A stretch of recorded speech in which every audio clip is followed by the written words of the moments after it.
ইন্না মাআল উসরি ইউসরা। আল্লাহ রাব্বুল আলামিনের বাণী, ফাইন্না মাআল উসরি ইউসরান, ইন্না মাআল উসরি ইউসরা। আল্লাহ পাক বলেন, জেনে রাখো, দুঃখ এবং কষ্টের সাথে রয়েছে সুযোগ আর সুবিধা, আর অসচ্ছলতার সাথে রয়েছে উদার সচ্ছলতা। জোরে কোন সুবহানাল্লাহ।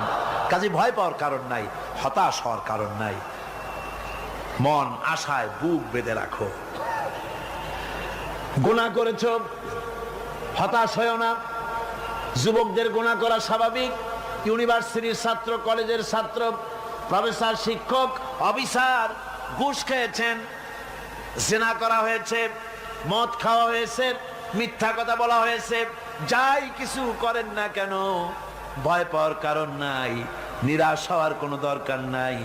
আল্লাহ পাক ডেকে বলেছেন, কুল ইয়া ইবাদিয়াল্লাযীনা আসরাফু আলা আনফুসিহিম লা তাকনাতু মির রাহমাতিল্লাহ। আরে আমার আল্লাহর মতো এত ভালো আর কেউ আছে? এত দরদ আর কারো আছে?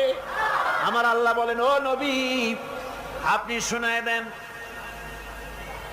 হে আল্লাহর বান্দারা, তোমরা যারা নিজেদের উপরে বাড়াবাড়ি করেছো, নিজেদের উপরে জুলুম করেছো, অত্যাচার করেছো, আমি আল্লাহর রহমত থেকে নিরাশ হয়ে যেও না। মানুষ যদি অপরাধ করে, বাপের সাথে অপরাধ করেছে, মায়ের সাথে অপরাধ করেছে, মা বাবা সন্তানের চাইতে এত বড় কল্যাণকামী তো আর কেউ নাই, কিন্তু মা বাবা কোনোদিন বলে না, আয় আমার ছেলে তোরে মাফ করে দেই, এরকম বলে নাকি? মন চায় ছেলে যদি মাপ চাইতো, খুশি হয়ে মাফ করে দিতাম, কিন্তু কেন যে আসে না, ডাকে না যে আয় মাফ করে দেই। মা বাপ আপনাকে এত ভালোবাসে, সেই মা বাপও আপনাকে বলে না যে আয় মাফ করে দেই। আমার আল্লাহ হচ্ছেন এমন আল্লাহ, আল্লাহ রাব্বুল আলামিন ডাকেন, এ বান্দা, খুন করেছিস ফিরে আয়, জিনা করেছিস ফিরে আয়, হত্যা করেছিস ফিরে আয়, চুরি করেছিস ফিরে আয়, কুফরি করেছিস ফিরে আয়, সুদ খেয়েছিস, ঘুষ খেয়েছিস, মদ খেয়েছিস ফিরে আয়, এসে আমার দরবারে চোখের পানি ফেল, আমার দরবারে কাঁদাকাটি কর। ইন্নাল্লাহা ইয়াগফিরুয যুনুবা জামিআ ইন্নাহু হুয়াল গফুরুর রহিম। আমার দরবারে চোখের পানি ফেলে কান, আমি রব্বুল আলামিন জিন্দেগীর গুনাহ মাফ করে দেব। সুবহানাল্লাহ কোন, সুবহানাল্লাহ কোন। আমার কাছে কান, চোখের পানি ফেল। আল্লাহ রাব্বুল আলামিনের কাছে বান্দার দুইটা ফোঁটা বেশি প্রিয়।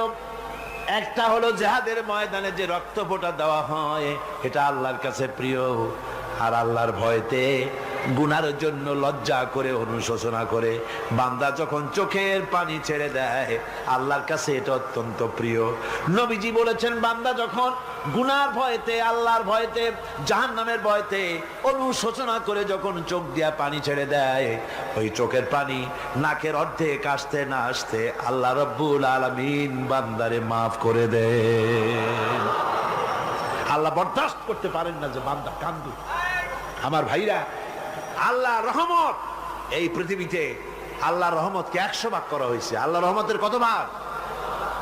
এই 100 ভাগের 1 ভাগ সারা পৃথিবীতে ছড়াই দেওয়া হয়েছে। আর 99 ভাগ কার কাছে? আল্লাহর কাছে। একটা ভাগ দুনিয়া ছড়ানো হয়েছে আদম আলাইহিস সালাম থেকে নিয়ে এই পর্যন্ত, এখান থেকে নিয়ে কিয়ামত পর্যন্ত পৃথিবীতে যত মানুষ আসবে, যত প্রাণী আসবে, তাদের মধ্যে প্রাণী জগতেও গাভী তার বাছুরকে ভালোবাসে, ঠিক কিনা? হাতি তার বাচ্চাকে ভালোবাসে, ঠিক কিনা? মুরগি তার বাচ্চাকে ভালোবাসে কিনা? প্রত্যেক মাই তার সন্তানকে ভালোবাসে মানুষের মতো। এই ভালোবাসা, স্নেহ, এই মমতা, এই করুণা, এই মহব্বত একটা ভাগ দুনিয়ায় দেওয়ার পর আপনি আর আমি যতটুকুন ভাগে পেয়েছি সেই মহব্বতে, স্ত্রীর মহব্বতে অস্থির, মায়ের মহব্বতে অস্থির, সন্তানের মহব্বতে অস্থির। এখন চিন্তা করেন, একটা ভাগ সারা পৃথিবীতে বিতরণ করার পর যেটুক পেয়েছি তাতে যদি এত মহব্বত হয়, তাহলে এর 99 ভাগ মহব্বত যে আল্লাহর কাছে জমা আছে, এই বান্দার জন্য তার কত মহব্বত, এই বান্দার জন্য কত করুণাতা, কত মহব্বতটা, কত দয়াটা। এজন্য আল্লাহ রাব্বুল আলামিন বলেছেন, নাব্বি ইবাদি আন্নী আনাল গফুরুর রহিম। ও আমার নবী, সুসংবাদ দিয়ে দাও, বান্দাদেরকে শোনায় দাও যে আমি আল্লাহ তাআলা ক্ষমাশীল আর দয়াবান। হুজুর কাঁদতেছিলেন, হযরত ওমর রাদিয়াল্লাহু তাআলা আনহু এসে দেখেন হুজুর একা কাঁদতেছে। হুজুর জিজ্ঞেস করছেন, হযরত ওমর জিজ্ঞেস করলেন, হুজুর আপনি কাঁদেন কেন একা একা? হযরত ওমর বলেন, আমি যখন প্রশ্ন করলাম নবীজি বললেন, আমার কাছে কিছু আগে জিবরাইল এসেছিলেন, জিবরাইল এসে আমাকে বললেন আল্লাহ পাক বলেছেন, হে আমার নবী, ইসলামের ভিতরে থেকে যে সমস্ত মানুষগুলো ইসলামের ভিতরে থেকে চুল আর দাড়ি পাকায় দিছে, কিয়ামতের দিন এই লোকগুলারে আমি শাস্তি দিতে আমার শরম হবে। হযরত ওমর বলেন, হুজুর উম্মতের জন্য কত বড় খোঁজ খবর এটা, আর আপনি কাঁদতেছেন। হুজুর বলেন, ওমর তুমি জানো না আমার কান্নার কারণ ভিন্ন। আমার কান্নার কারণ হলো যে আল্লাহ রাব্বুল আলামিন কিয়ামতের দিন দাড়ি চুল পাকা বান্দারে শাস্তি দিতে শরম করবেন, সেই দাড়ি চুল পাকা বান্দাগুলি আল্লাহর সাথে নাফরমানি করতে শরম করে না। আমি এই লজ্জায় কাঁদতেছি।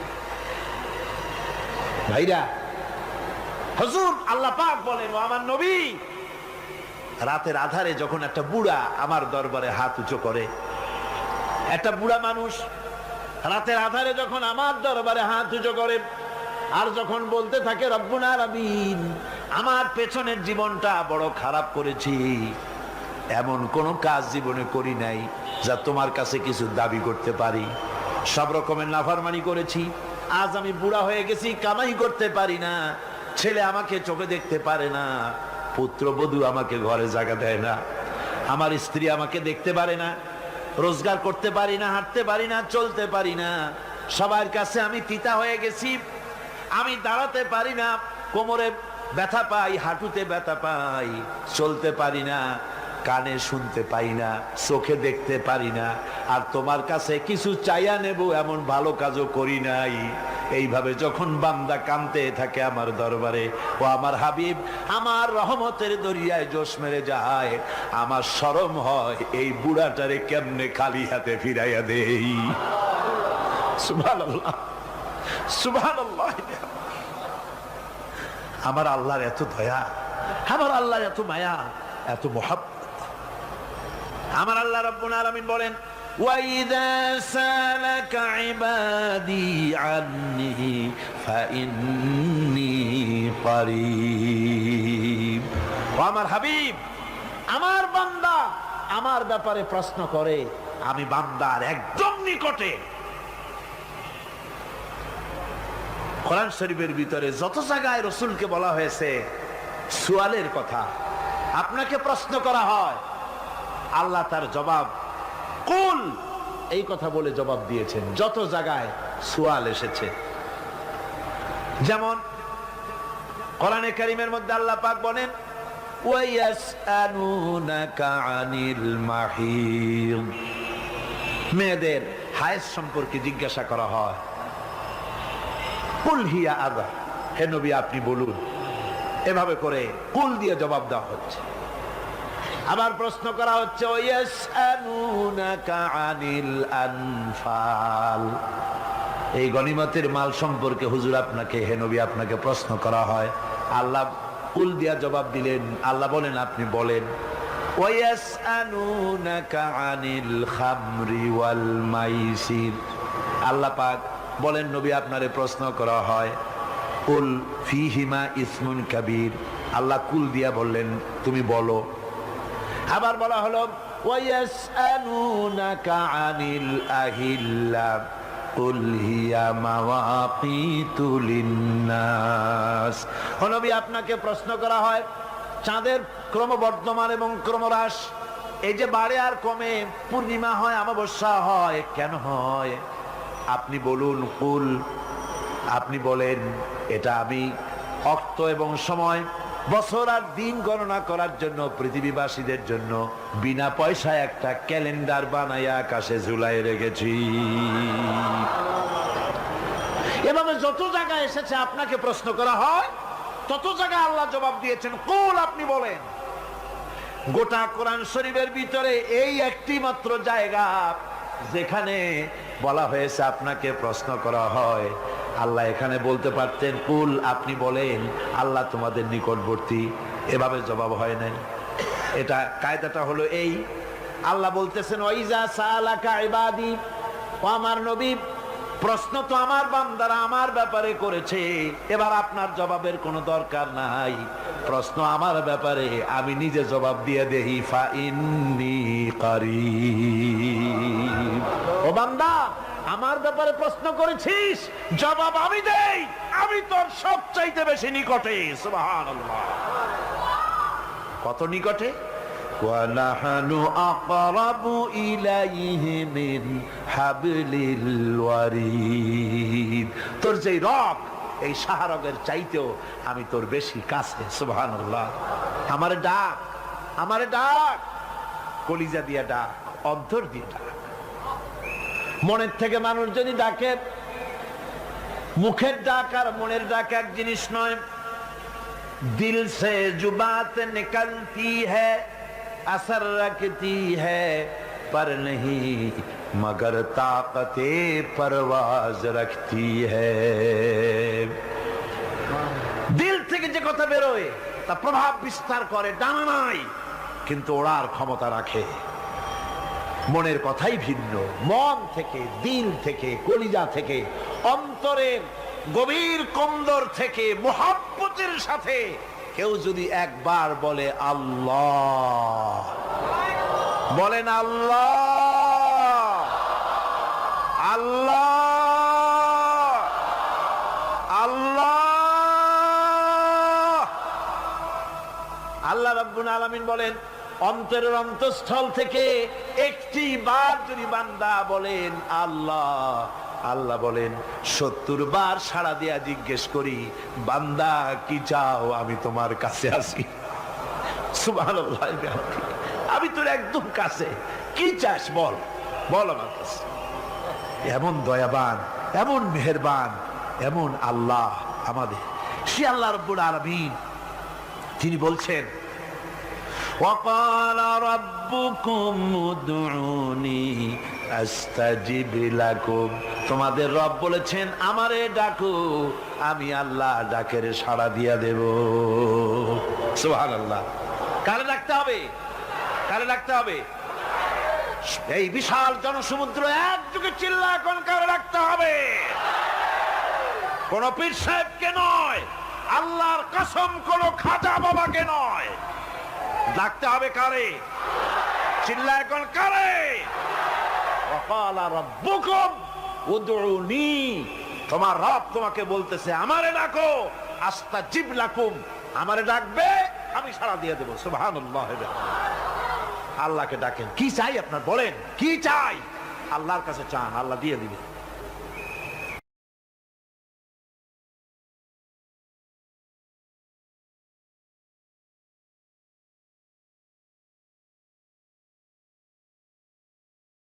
কারণ হচ্ছে আল্লাহ রাব্বুল আলামিন বলেছেন, ইউরিদুনা লিইউতফিউ নূরাল্লাহি বিআফওয়াহিহিম ওয়াল্লাহু মুতিম্মু নূরিহি ওয়ালাউ কারিহাল কাফিরুন।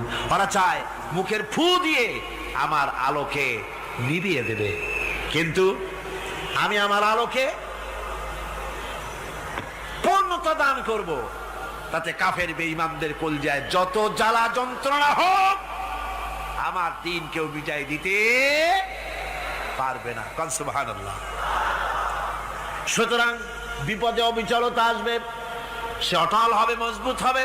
কোরআনে কারীম বলতেছে ওয়া কাযালিকা জাআলনা লিকুল্লি নাবিয়্যিন আদুওয়াম মিনাল মুজরিমিন। এই পৃথিবীতে এমনি করে আমি সকল নবীদের শত্রু বানিয়েছি, সব পাপিষ্ঠ অপরাধীদেরকে। নবীদের সাথে বিরোধিতা করেছে কারা? পাপিষ্ঠরা, অপরাধীরা। আজও খুঁজে দেখেন, আজও ইসলামী আন্দোলনের বিরোধিতা যারা করে সবগুলি কি? পাপিষ্ঠ। সত্য কিনা কর? ইসলামী আন্দোলনের বিরোধিতা যারা করে হিসাব করে চোখ দিয়ে তাকায় দেখেন, খুঁজে দেখেন তাদের নামগুলি। মদখোর, জিনাকার, বদমাশ, চোর, হাইজাকার, বেনামাজি, লুটেরা, মিথ্যাবাদী, সবচাইতে সমাজের নিকৃষ্ট লোকগুলি ইসলামের বিরুদ্ধে করে।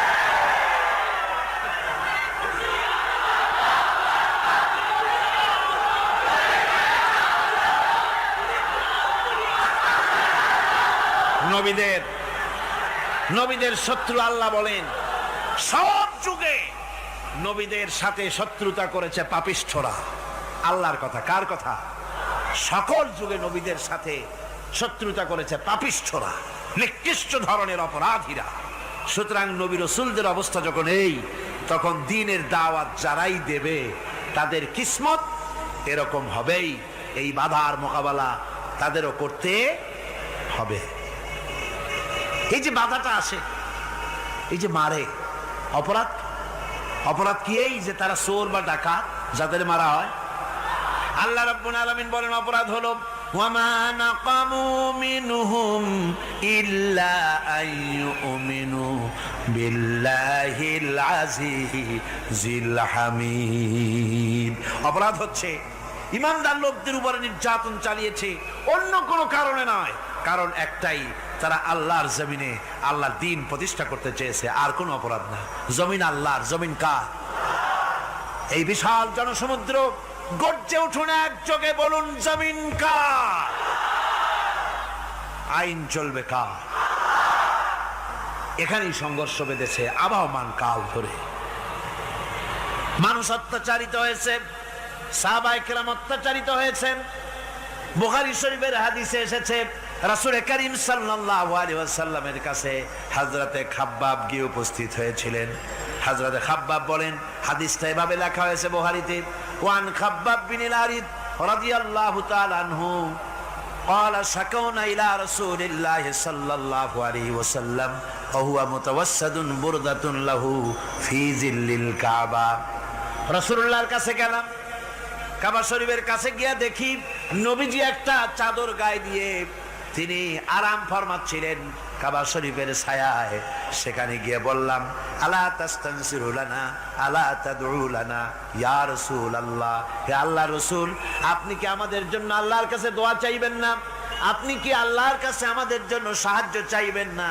আমাদের লোকগুলিকে, মুসলমানগুলিকে মারতে মারতে তো শেষ করে ফেলে দিল। তারা আমাদের সুমাইয়াকে মারলো, আমাদের খাব্বাবকে উটের সাথে পায়ের দড়ি লাগায় টানলো, আমাদের খোবায়েবকে তারা আগুনের উপরে চিৎ করে শোয়ায় রাখলো, না খায় রাখতেছে, মারতেছে। কষ্টে তো শেষ হয়ে গেলাম, হুজুর আপনি কি আমাদের জন্য দোয়া করবেন না? হাদিস শরীফে এসেছে নবীজি উঠে বসলেন সোজা হয়ে। নবীজি বলেন, ও আমার সাহাবী, ও খাব্বাব শোনো, তোমাদের আগে এই পৃথিবীতে যারা দ্বীনের দাওয়াত দিতে এসেছিলেন তাদেরকে সমকালীন রাষ্ট্রশক্তি, সমাজ শক্তি তাদেরকে ধরত। ফায়ুখাজুর রাজুলো, তাদেরকে তারা ধরত। ফায়ুহফারু লাহু ফিল আরদ, আর তার জন্য জমিনের ভিতরে কবর বানাইতো। ওই কবর ফায়ুজালু ফিহা, ওই কবরের ভিতরে তাকে কোমর পর্যন্ত গেড়ে দিত। সুম্মা ইউতা বিল মানসার, এরপরে করাত আনতো। ফায়ুদাউ আলা রাসিহি, এরপরে ওই করাত তার মাথার উপরে রাখতো। ফায়ুজালু নিসফাইন, এরপরে করাত দিয়া চিরে জীবিত মানুষটারে দ্বিখণ্ডিত করে ফেলে দিত। মা ইয়াসুদ্দুহু যালিকা আন দীনিহি, ও আমার খাব্বাব, এত কষ্ট দেওয়ার পরেও সেই যুগের কোন মুসলমানকে, দ্বীনের দায়ীদেরকে আল্লাহর দ্বীন থেকে এক চুলো তারা সরাই দিতে পারে নাই, এক চুলো সরাতে পারে নাই। ওয়াল্লাহি, ও খাব্বাব, আমি আমার আল্লাহর নামে কসম করে বলছি, লা ইউতাম্মান্নাল্লাহু হাযাল আমরা হাত্তা ইয়াসিরা আর-রাকিবু মিন সানা ইলা হাযরামাউত। আমি কসম করে বলি আল্লাহ রাব্বুল আলামিনের এই সানা থেকে হাযরামাউত পর্যন্ত লোকেরা যাতায়াত করবে, সুন্দরী রমণীরা গমন করবে, সদাগরেরা যাতায়াত করবে, টাকা নিয়া পয়সা নিয়া যাতায়াত করবে। তাদের মনের মধ্যে লুটের ভয়, টাকার ভয়, চুরির ভয়, ডাকাতির ভয়, জেনার ভয়, হত্যার ভয়, ধর্ষণের ভয়, কোনো ভয় থাকবে না। লা ইয়াখাফু ইল্লাল্লাহ, আল্লাহ ছাড়া কোনো ভয় থাকবে